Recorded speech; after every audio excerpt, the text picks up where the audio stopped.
Pemerintah Kota Palu melalui Badan Penanggulangan Bencana Daerah BPBD Kota Palu melaksanakan uji coba sirine peringatan dini tsunami sebagai bagian dari kegiatan nasional yang digelar serentak di 18 kota dan 62 titik di seluruh Indonesia.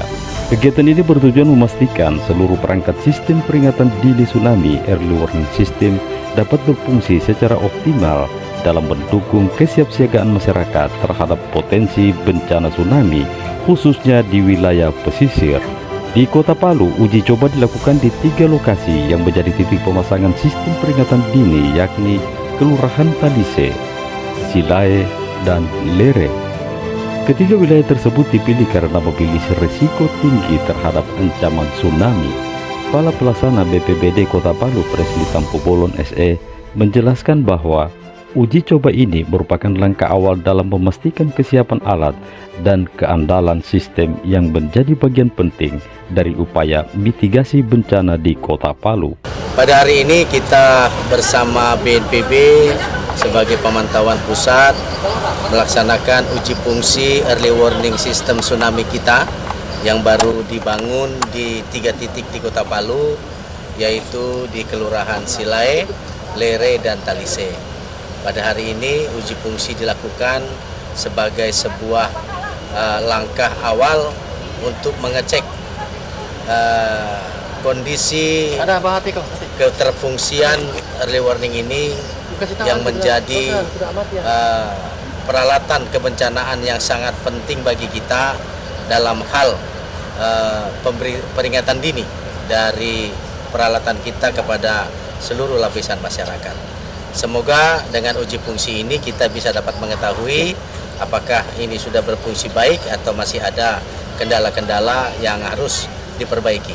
Sebagaimana diketahui bahwa early warning kita ini menggunakan sistem satelit, oleh sebab itu kondisi wilayah, juga kondisi teknis dari peralatan yang baru kita bangun ini bersama dengan BNPB Pusat semoga dapat berfungsi dengan baik untuk keselamatan warga masyarakat kita jika sewaktu-waktu gempa bumi terjadi yang disertai oleh tsunami, agar dapat melaksanakan langkah-langkah evakuasi sesuai dengan perintah dari early warning yang disiapkan. Dari SOP-nya bahwa peralatan ini adalah peralatan yang difungsikan.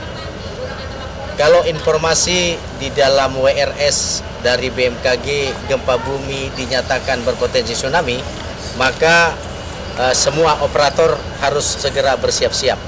Polanya adalah ada 3 yang bisa kita lakukan. Yang pertama, bahwa peralatan ini bisa langsung difungsikan dari pusat. Yang kedua, kita bisa melaksanakan dari Pusdalop, dan kita juga bisa melaksanakan dari komunitas kelurahan tangguh bencana yang sudah dibentuk di setiap kelurahan. Hal ini sesungguhnya untuk mengantisipasi kondisi kendala, baik kendala kelistrikan maupun kendala teknis yang bisa saja sewaktu-waktu terjadi. Oleh sebab itu, jika terkendala dari pusat, bisa kita lakukan dari Pusdalop Kota, bisa juga dari operator masyarakat yang sudah dilatih oleh BNPB untuk memfungsikan, sehingga ada kecepatan waktu dengan prinsip cepat, tepat, dan akurat untuk keselamatan masyarakat kita. Kelurahan yang ada di wilayah pantai kita itu ada 15. Dalam program IDRIP kita mengusulkan, tetapi yang dapat diakomodir IDRIP kita adalah 6 kelurahan. Nah, dari 6 kelurahan dengan kondisi keterbatasan, baik budgeting dari pusat, begitu juga dari efisiensi yang terjadi, maka yang dapat diakomodir baru 3. Mudah-mudahan untuk kelurahan-kelurahan selanjutnya kita akan menunggu kebijakan dari pusat. Peralatan ini sesungguhnya adalah final program dari Kelurahan Tangguh Bencana.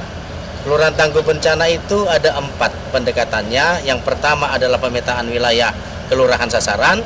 Yang kedua adalah pembentukan organisasi komunitas yang disebut Kelurahan Tangguh Bencana, serta forum penanggulangan risiko bencana yang ada di kelurahan.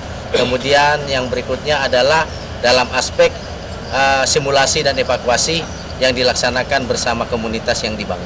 Itu langkah-langkah dari Kelurahan Tangguh Bencana. Berdasarkan informasi teknis, dia durasi waktunya adalah durasi waktu yang diatur di dalam jumlah frekuensi menit, sedangkan untuk jangkauan itu 1,5 kilometer dalam kondisi yang hening, tetapi kalau kondisi yang sibuk tentu kurang dari 1,5 kilometer seperti itu.